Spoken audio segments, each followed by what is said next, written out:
Welcome to my weekly reading recap. It is a little bit late this week, but it has been a rough pain week. If you don't know, I have endometriosis and Ehlers-Danlos syndrome, and it's winter, so it's cold, and so my joints have been feeling not great, but the downtime has given me a lot of time to read. And last week I listened to a lot of audiobooks. Normally I'm really good at managing my Libby loans, but I messed up a little bit. I got too many, and I had 3 different audiobooks that were all between 19 and 21 hours due last week, and so it ended up taking up most of my week. I finally read Children of Blood and Bone. This has been on my TBR for years, and recently when the cast was announced, it reminded me that I have not read this book yet, so I finally got around to it, and I loved it. I definitely think this one is worth all of the hype. The world is so fascinating. The cast of characters are also interesting. I also love that I read this after the cast announcement came out, so I got to picture all of the actors in those roles, and it was just so good. Definitely worth all of the hype.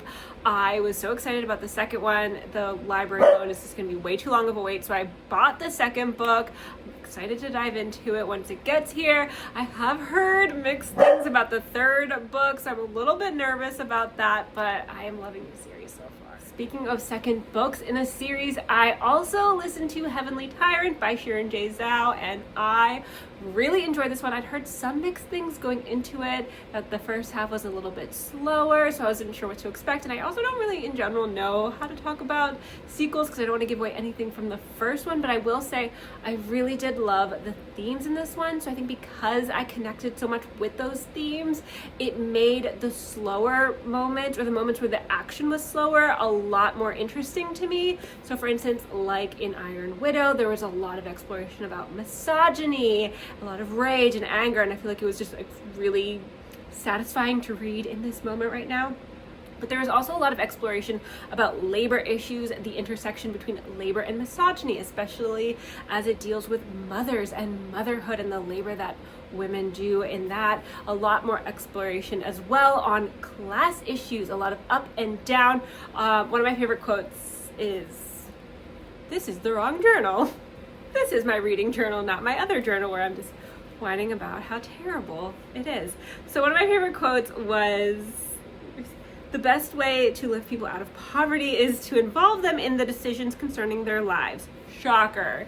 There were so many wonderful lines like that. Another one was in talking about class solidarity and how the middle class is closer and has more in common with the beggar class than with the 1% that's hoarding all of the resources. So I just was like, at so many points throughout the book, I was just like, go off, Xiran Zhao. Like, I am loving this. I love the themes. And then again, as you get to the second half of the book, the action really picks up in that. So overall, I really like the balance of all of that. And so far, I am just really enjoying this series. The last audiobook I listened to was The Scholar and the Last Fairy Door by H.G. Parry. So this is a historical fantasy with a dash of dark academia and some fairy curses. So it starts out in 1921 during World War I. A fairy broke loose. It got into the real world and caused mass havoc. Our main character, Clover's brother Matthew, was attacked. He was not supposed to make it. They were supposed to kind of like off him because he got cursed by a fairy, and magic is supposed to be kept hidden in this world. But he had a friend who was from a higher magical family who ended up vouching for him, brought him back to his family, and through this, Clover learned all about this magical university called Camden, where there was a secret bridge to the fairy world. All of these doors are supposed to be closed off, but in order to help save her brother, she kind of meets with a few other students who have their own motives to try to open the fairy door again. Havoc ensues. And that was kind of a long-winded recap. Anyway, I really love this book. I thought it was a lot of fun. I in general love dark academia, so anything that's even remotely in that vein is going to be something I gravitate to.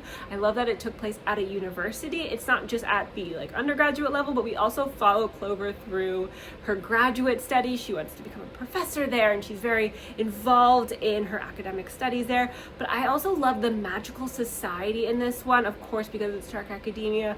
They're keeping some dirty secrets. so there's a lot of tension going on there.